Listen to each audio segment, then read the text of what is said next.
가요 중에도 사람이 꽃보다 아름다워 뭐 이런 가사가 있는 노래도 있더라고요. 꽃은 세상에 있는 만물 중에 가장 아름다운 꽃이어서 누군가를 축하하고 격려할 때도 꽃을 주는 거예요. 아름다운 그 꽃을 보라고, 기분이 좋아지라고. 그래서 우리도 꽃과 같은 인생을 하면 되게 아름답고 평안한 인생처럼 보이기도 합니다.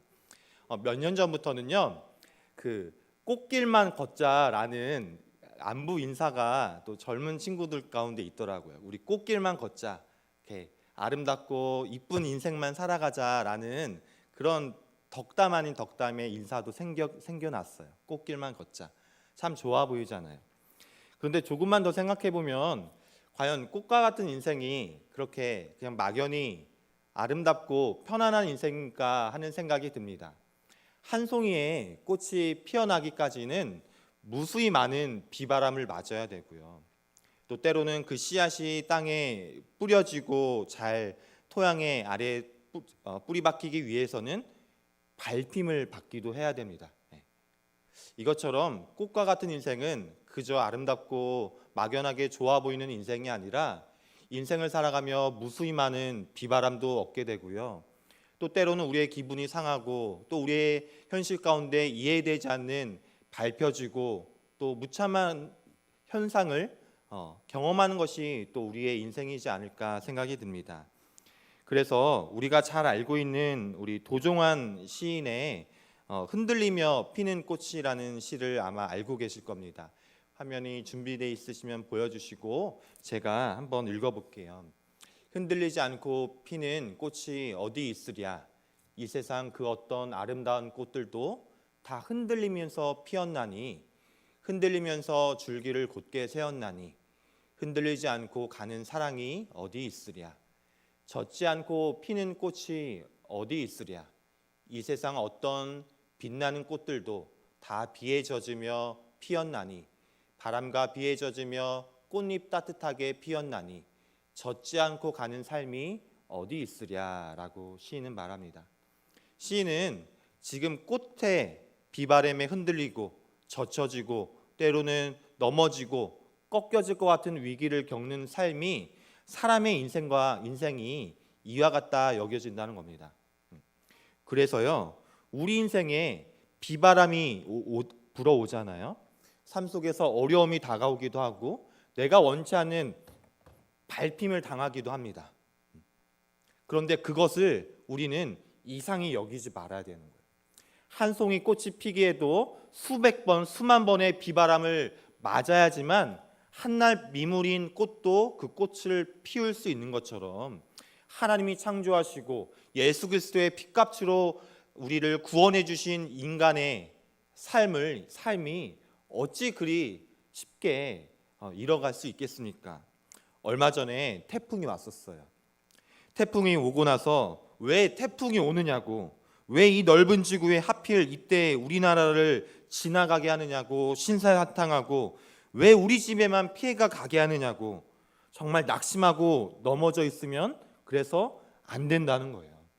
물론 때로는 기분이 나쁘고 또 때로는 원치 않은 환경과 문제 속에서 당황스럽고 놀랍고 두려움을 가질 수도 있지만 꽃과 같은 우리 인생 자체가 비바람을 맞고 경험하고 때로는 밟힘도 당하는 것이 우리의 인생인 줄 믿습니다. 우리 인생에도 나의 의도와 상관없이 나의 잘잘못과 상관없이 때로는 예상치 않은 비바람이 불고 풍랑이 일고 원치 않은 풍랑이 일기도 합니다.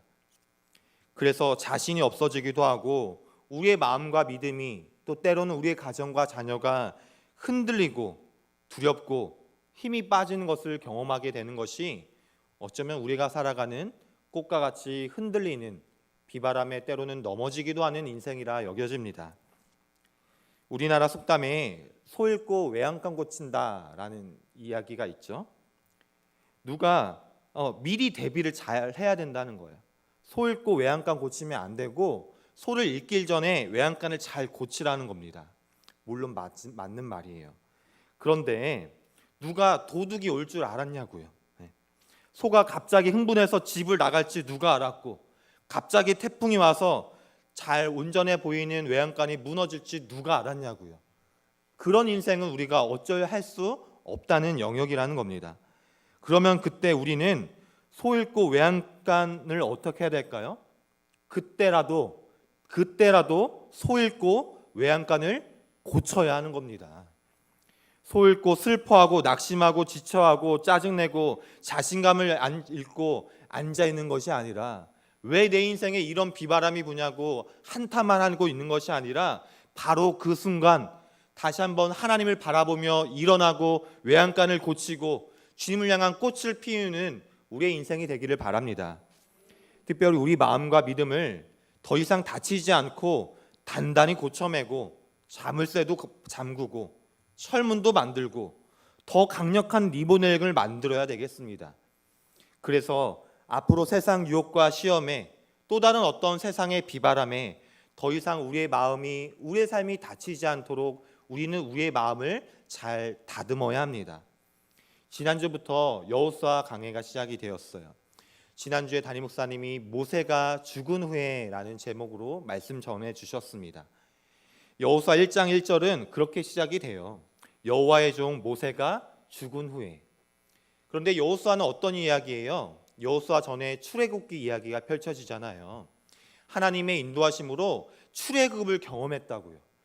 애굽의 종살이로 죽을 뻔한 인생을 출애굽하게 되는 정말 감당할 수 없는 은혜를 이스라엘 백성들이 지금 경험한 시점입니다.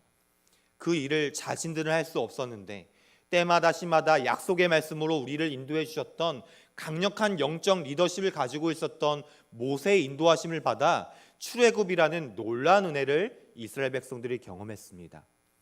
그래서 이제 가나안 땅에 이르러서 이제 하나님이 약속하신 땅에서 잘 먹고 잘 살고 하나님 바라보며 살아갈 줄 알았는데, 여호수아가 시작이 어떻게 된다고요? 모세가 죽은 후에. 정말 하나님과도 같았던, 우리의 모든 의지와도 같았던 모세가 죽었다는 이야기는 단순히 우리의 선배가, 단순히 우리가 섬기는 어떤 어르신이 죽은 이야기가 아니라 그들 삶에서 마주한 가장 큰 절망과 혼돈, 두려움 그 자체였습니다. 마치 태풍처럼 생각지 못했던 삶의 태풍이 불어와 낙심하고 지치고 한탄할 수 있는 인생이 될 수 있었던 것입니다. 이런 현실 속에서 모세가 죽은 후에 그 태풍을 맞이했을 때 여호와 하나님께서는 그들을 그저 놔두지 않으시고요. 지난주에 담임 목사님도 말씀해 주셨지만 한번 성경 살펴보실까요? 눈으로만 2절부터 5절까지로 살펴보시면 모세가 죽은 후에 방황하고 두려워하고 낙담하고 있는 그들에게 곧바로 그들을 향한 하나님의 뜻과 약속의 말씀을 선포해 주십니다. 2절 말씀에는 이제 이 요단을 건너 너에게 주는 그 땅으로 가라라고 갈 길을 말씀해 주시고요. 3절 말씀에는 너희 발바닥으로 받는 모든 것을 내가 너희에게 주겠다라는 약속의 말씀도 주십니다. 4절 말씀에는 내가 이르는 모든 것이 너희의 영토가 되리라는 확신의 말씀도 주시고, 5절 말씀에는 너를 대적할 자가 없다. 왜냐? 내가 너와 함께하기 때문이다 라는 단단한 마음도 주십니다. 우리 삶에 지진이 나고 태풍이 불고 꽃처럼 비바람이 부는 것은 어쩔 수 없다고요. 그것을 이상히 여기고 그것에 두려워하고 놀라고 낙담하는 인생은 그리스도인 인생이 아닙니다. 바로 그때 우리에게 말씀해 주시고 약속해 주시고 선포해 주시는 주님의 음성에 귀를 기울이는 인생이 하나님의 자녀된 인생입니다. 그리고 분명히 오늘 여호수아에서 말씀해 주시는 것처럼 우리 삶에 태풍이 불어왔을 때, 우리 삶에 지진이 불어왔을 때, 비바람이 불어왔을 때 하나님은 우리를 그저 그냥 놔두지 않으시고 분명히 우리에게 말씀해 주시는 하나님이십니다. 이미 여러분 지난 믿음의 여정 속에서 그런 일들 많이 경험하셨잖아요. 앞이 캄캄하고 어찌해야 될지 모를 때 때마다 시마다 목사님의 말씀을 통해서, 때로는 성도의 교제를 통해서, 때로는 하나님의 사랑을 경험하게 해주셨던 경험을 느끼셨을 것입니다. 그 신실하신 하나님은요, 어제나 오늘이나 내일이나 동일하신 분이십니다. 인상에 비바람이 몰았을 때 놀라지 마시고 약속의 말씀을 선포해 주시는 주님의 음성에 귀를 기울이시기를 바랍니다. 오늘 본문은 5절부터였잖아요. 그 주님의 첫 번째 무엇이었는지 우리 5절 말씀을 다시 한번 읽어보겠습니다.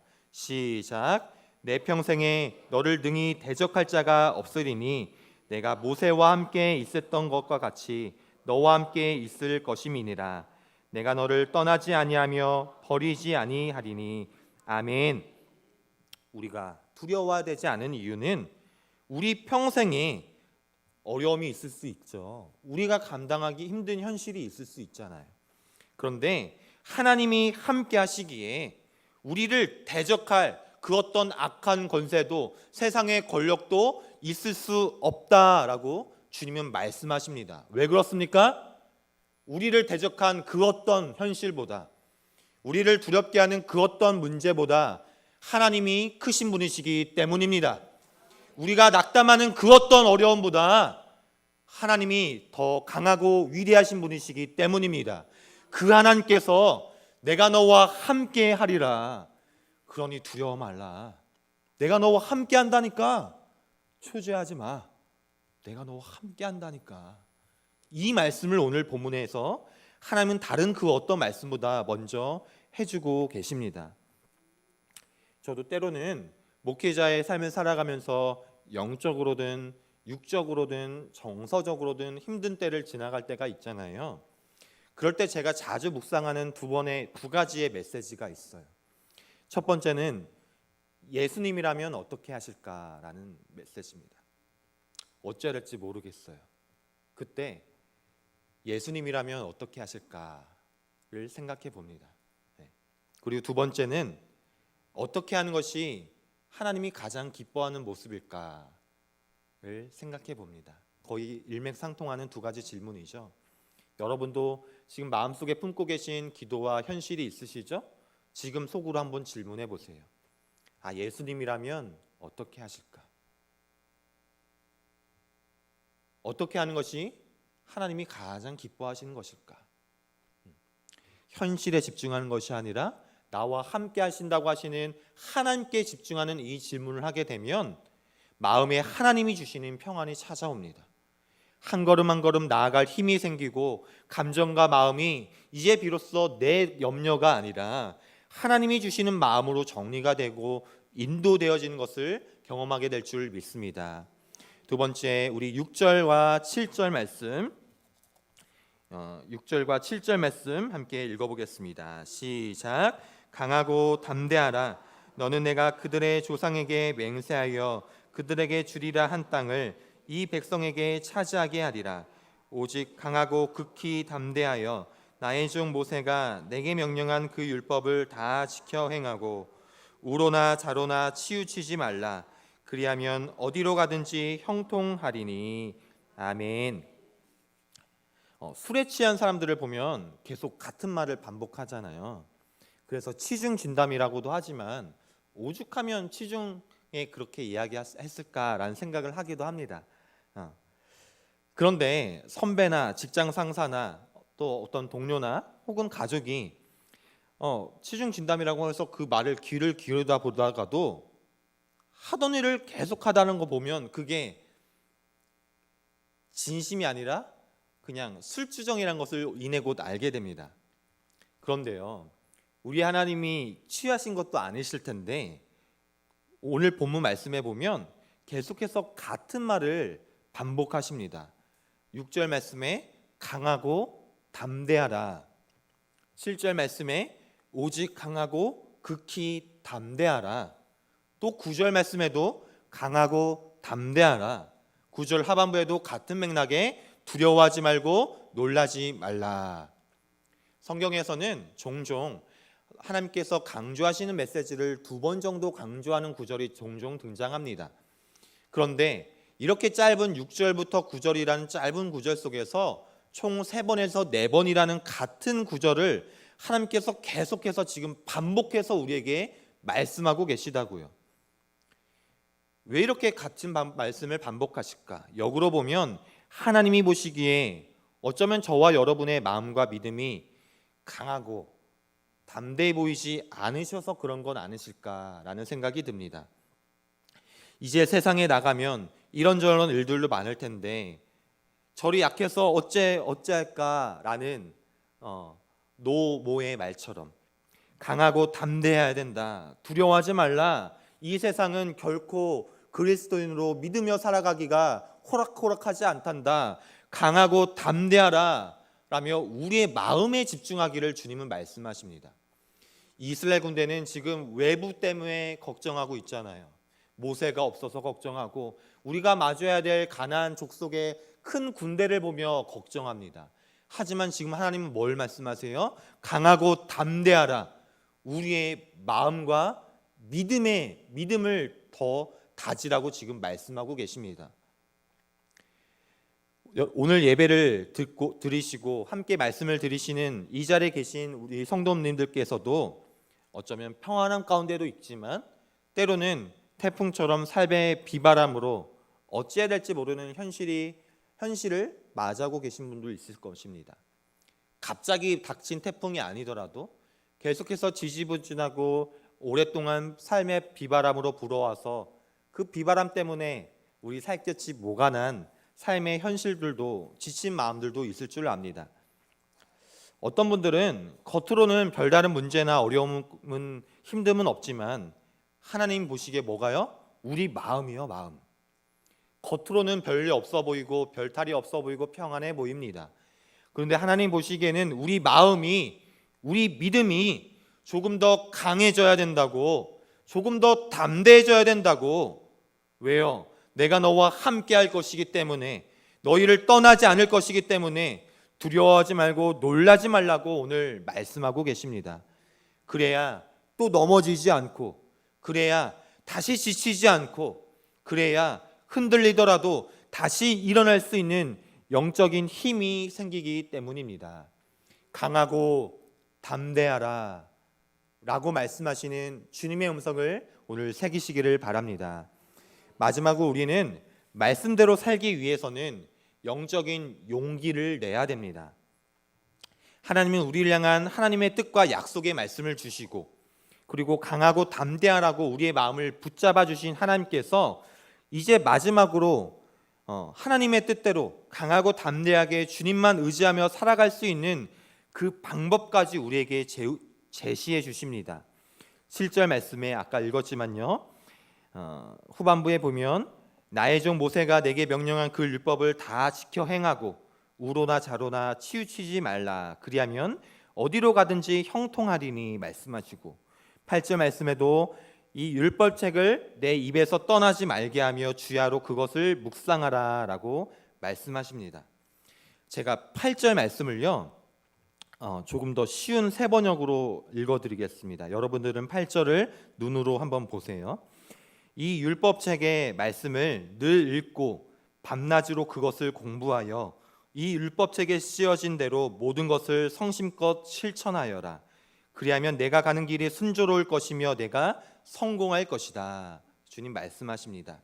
이제 요단강을 건너고 가나안 땅에 있는 이방 민족들과 싸워 승리하려면 단단한 배를 만들고 무기를 만들고 전쟁에서 승리할 수 있는 전술 훈련이 시급해 보입니다. 그런데 주님은 군비 확충보다 무기를 준비하는 것보다 하나님과의 관계를 더욱 잘 지키고 하나님과 더욱더 가까이 하는 것이 우리가 강하고 담대할 수 있는 비결이다라고 말씀하십니다. 소년 다윗이 그랬잖아요. 거대한 골리앗 앞에서 담대히 소년 다윗이 설 수 있었던 것은 그의 몸에 맞지 않는 갑옷과 장수들이 쓰는 방패와 창을 쥐어줘서가 아니었잖아요. 나와 함께 하시고 역사하시는 살아계신 하나님을 신뢰하는 믿음이, 그렇게 항상 하나님과 가까이 하는 친밀함이 있었기 때문에 골리앗 앞에 설 수 있었고 승리할 수 있었습니다.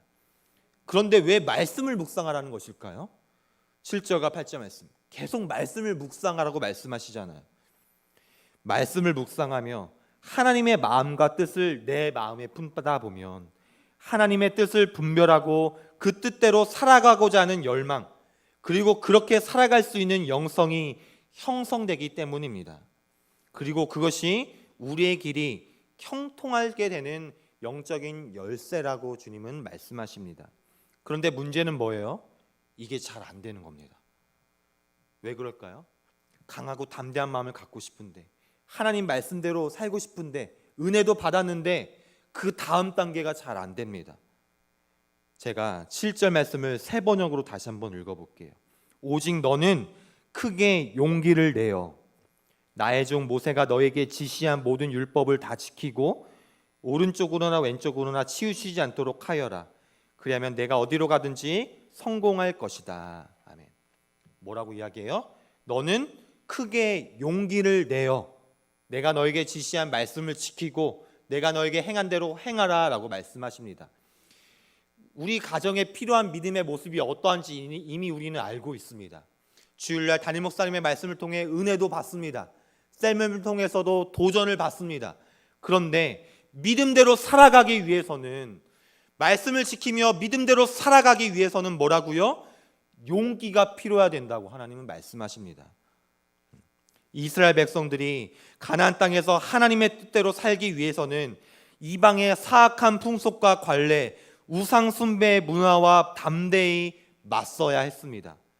하나님은 그것을 아시고 미리 용기를 내서 신앙으로 나아가야 된다고 말씀하십니다. 우리도 마찬가지입니다. 우리의 말씀을 지키고 신앙을 지키는데 우리에게 용기가 필요하지 않습니까, 여러분? 가정을 지키는데, 믿음으로 세우는데, 교회를 세우는데, 가정의 여러 문제를 믿음을 지키며 살아가는데, 우리에게는 세상 가운데 살아가는데 용기가 필요하잖아요. 하나님께서 여러분에게 예비하시고 약속하신 가나안 땅이, 그 가나안 땅을 차지하기 위하여 여러분 하나님 안에서 크게 용기를 내어 보시기를 바랍니다. 말씀을 정말 살아갈 수 있도록 한번 용기를 내어 보시기를 바랍니다. 더 이상 머릿속으로만 품고 있는 것이 아니라, 더 이상 가슴으로만 뜨거워지는 것이 아니라, 이제 용기를 내어서 전해보고 권면해보고 말씀을 실행해보는 용기를 내어보고, 그렇게 믿음의 작은 걸음을 뗄 때 하나님이 약속하신 그 말씀이 비로소 우리 삶 가운데 실현되어짐을 경험하게 될 것입니다. 약할 때 강함 대신에 함께 찬양하시겠습니다.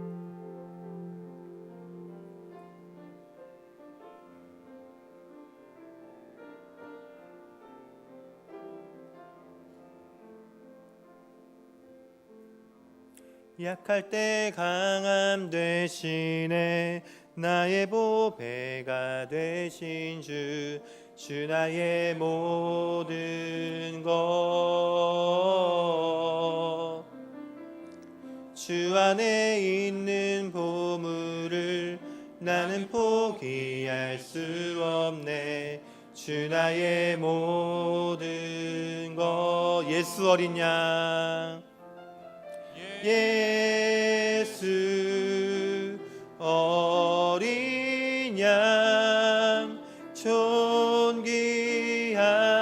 이름,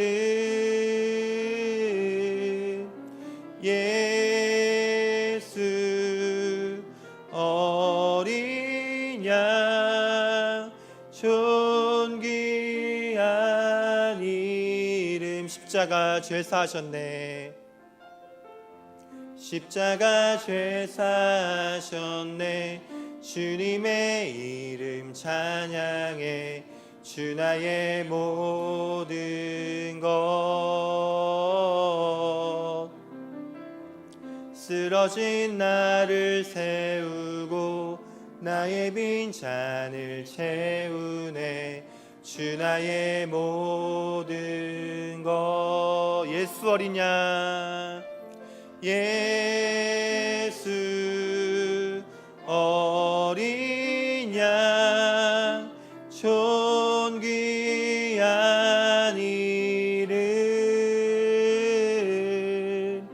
예수 어린 양, 존귀한